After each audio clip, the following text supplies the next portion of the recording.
उतना दिन जाते हुए भी लगेगा। अभी ये दोनों हाथ बिजी हो जाएगा। आ रहे हो। তোমরা সবাই জানো যে আমি কলকাতা থেকে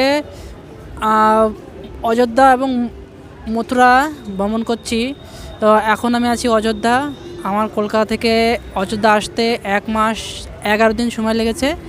আর এখন আমি অযোধ্যায় ঘাটের সামনে আছি, দেখতে পাচ্ছ পিছনে।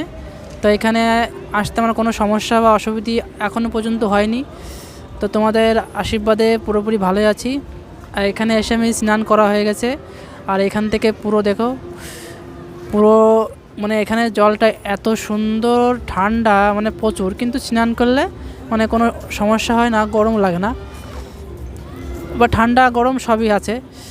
এবারে স্নান করা হয়ে গেছে এবং এখানে এসে একা আঙ্কেল আমাকে অনেক ফটো তুলে দিয়েছে, ভিডিও করে দিয়েছে।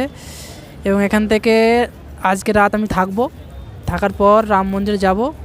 ওখান থেকে কালকে থেকে আমি চলবো মথুরার উদ্দেশ্যে।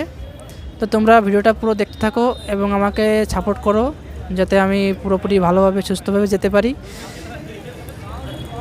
এবার পিছনে দেখতে পাচ্ছ যে জলটা, এটা হলো ওই পাশ থেকে বড় নদী আছে, সেখান থেকে জল ছাড়ে এবং বন্ধ হয়।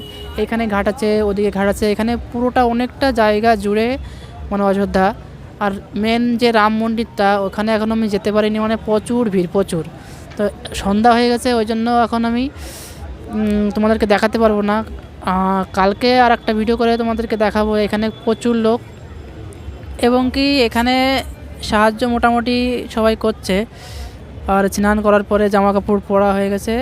এবার এখান থেকে আমি যাব, গিয়ে রাত্রে থাকার ব্যবস্থা করতে হবে, কোথায় থাকা যায়। এবং এখনও কিছু খাওয়া হয়নি আমার। আর আমি এখানে স্নান করেছি, খুব ভালো লেগেছে এবং এখানকার লোকজনও ভালো, পরিবেশটাও ভালো।